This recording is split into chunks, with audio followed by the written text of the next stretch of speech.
Hi, this is Eli Kranzberg. In this series, we're going to be looking at the complete control software from Native Instruments. However, we're not going to be looking at the accompanying keyboard controller hardware.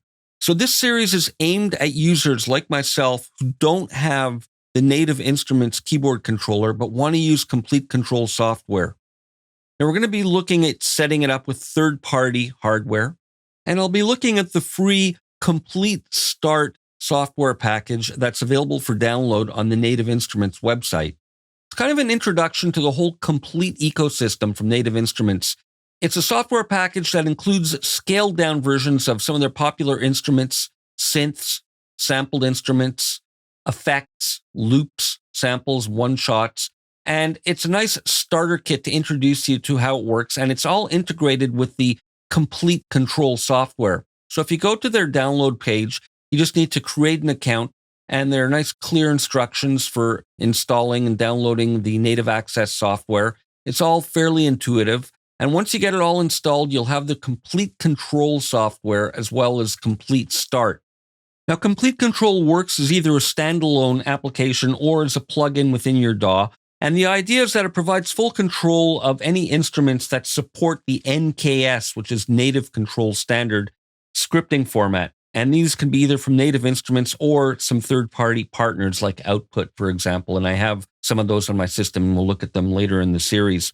Now, there's three main sections of the interface. I just want to kind of give you the big picture. We have the browser over here, which is the interface for finding and loading and organizing the instruments or loops or one-shot effects. And what's great is that all of the instruments and effects that adhere to the NKS format will have this metadata so that you can search based on these tags and you can filter results and search for presets and sounds and effects independent of what actual instrument it comes from. So the idea is that this is kind of one master host for all the instruments. And we get to the different categories here. Those are loops, those are one-shots, and we have different views here. Now, for example, if I click on Analog Dreams, which is part of the Start package, you'll see a list of the presets. We can click on them for a quick audition and double-click to load it in.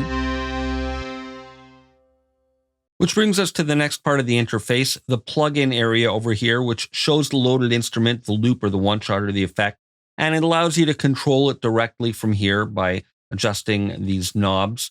And here we can use this to add effects chains and create other effects that'll process the sounds. Now, the third part is the header on top, where we get access to general functions like the main menu. We have the preset display over here, and we have different views. We can show more or less of the display like that. We can hide the browser with that button over there, that little magnifier tool. And then we can show or hide information on the plugin there.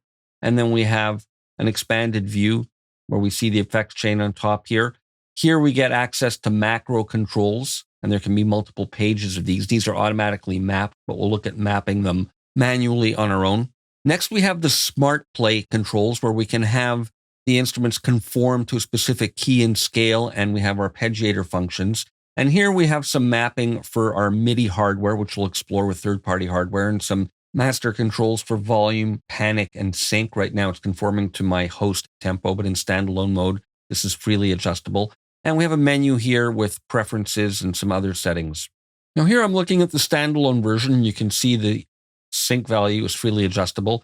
And the other notable difference, as with all standalone apps, is that in the preferences, we'll have a pane for audio setup where we choose the drivers that we want and the sample rate and buffer size and so on. And then in the MIDI pane, we can choose which keyboard controllers we're using.